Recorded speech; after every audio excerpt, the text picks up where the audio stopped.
It's time for the Bulldogs team reveal for Game Week 8, but before that, having a quick look back on Game Week 7, I hit a very respectable 92 points, although the bench boost was a bit of a flop, scoring me just 9 extra points. Even so, it's great to have gotten 3 green arrows in a row and finally made it into the top 1 mil for the first time this season. But now onto the team for this week, and first up in goal it's David Raya. I was delighted to get a goalkeeper clean sheet in my team for the first time last week, having brought in Raya for Sells on a Game Week 6 wildcard. The Spaniard has now risen to 5.7 million, and I think if you own him, you hold on to him for the long term. However, if you don't currently own him, then I think there might be better value in tripling up on the Gunners' assets elsewhere. Another player who I bought into the team in Game Week 6 was Gabriel, and at the moment,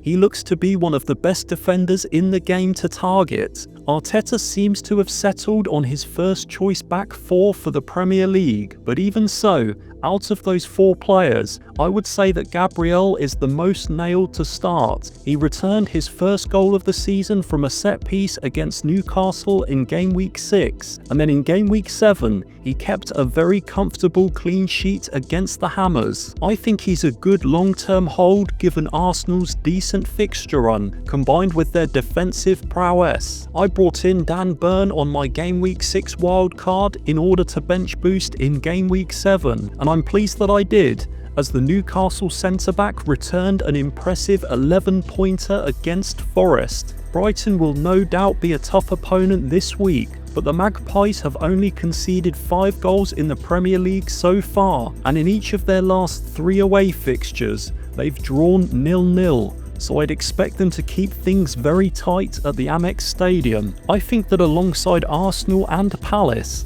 Newcastle's defence is one that we need to consider assets from for the next handful of game weeks. After a great start to the season, returning a 6, 7 and 12 pointer, Christian Romero has really dropped off in terms of FPL points, having returned just 5 of them across his last 3 fixtures. Frustratingly, I bought him in at the exact moment that this turn in form happened, and now he's walking a very dangerous line in my team. I've got a slight benching headache this week, but I think Romero just about deserves to make the starting 11. Even though Villa have picked up some points in the league recently, they haven't been prolific in attack, and I'm hoping that Spurs will be able to keep them out this week. I made a pretty bold decision to transfer out Bruno Fernandes for Bukayo Saka last week, but I definitely think I made the right move, as I expect the Arsenal midfielder to be involved in far more attacking build-up play and ultimately acquire more attacking returns. It was a relief to see Saka take and convert the penalty against West Ham, although I'm not 100% confident that he'll be the player that steps up every time a spot kick's awarded. Despite having the odd tough fixture in between, I think Arsenal's fixture run is so appealing well past the new year, so it's only really a question of who the 3 best players are to go for. If there's one player that I think is absolutely essential moving forwards in our FPL teams, it's Antoine Semenyo,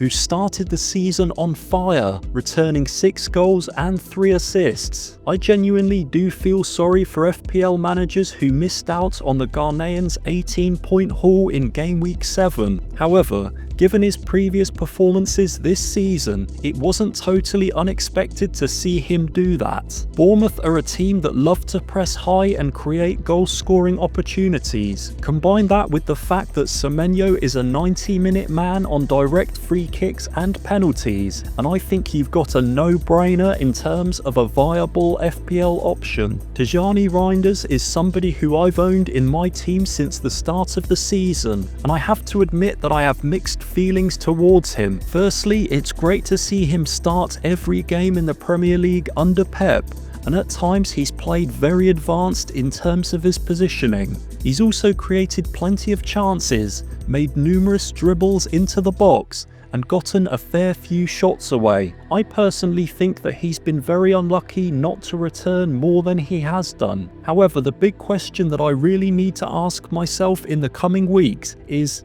Is he taking up a valuable midfielder spot that could be better utilised by somebody else? For now at least, I think I'll give him a little bit more time. I bought Jadon Anthony into my team on the Game Week 6 wildcard. I benched him on the first week where he scored against City, and then I played him on the bench boost, only for him to blank and be substituted in the 59th minute against Villa. I've got a real decision to make as to whether to play him or bench him this week, but at home to Leeds, I just think he could be a great differential that has potential of rising me up the ranks. Anthony also plays Wolves and West Ham away in the coming weeks, so he's a decent player to hold on to for now. One player who's on very thin ice moving forwards in my team is Richarlison. In my opinion, there's nothing more frustrating than spending a bit of money on a decent FPL asset, only to see them not make the starting lineup,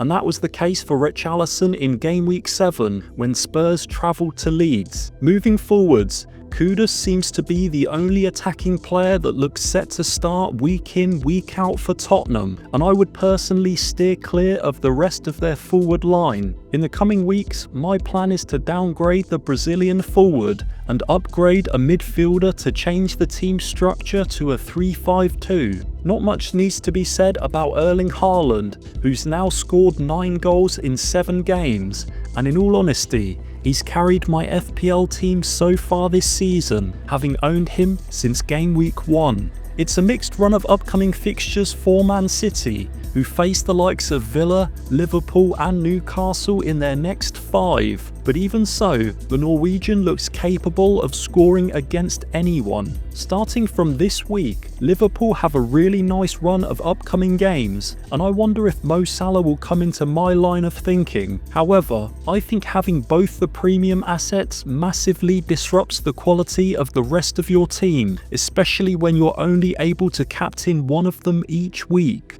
I missed out on the João Pedro points train at the start of the season, and since I've brought him in, he's blanked in back-to-back games. I don't think that the Chelsea forwards are particularly exciting FPL asset, but at the same time, I'm struggling to see many other players in the game currently that I'd go for in his place. The Brazilian looks set to start in Game Week 8, now that we know he's been left out of the Brazil squad, and with upcoming matches versus Forest, Sunderland, Tottenham, Wolves and Burnley, I think it seems a little bit rash to transfer him out at this exact moment. That means that making the bench is Dubravka, Undai, Senesi and Tarkowski. There's no doubt that I've got some quality not able to make the starting 11 this week, but I'm deciding to start the players with favourable fixtures and just hoping that the likes of Everton decide not to show up against City. The plan this week is to roll the transfer, and then in the coming weeks to change the structure to a 3-5-2, as I think there are more midfield options emerging that could be interesting differentials moving forwards. But what would you do with my team this week? Let me know down below, and as always, thank you so much for watching and best of luck in hitting those big green arrows.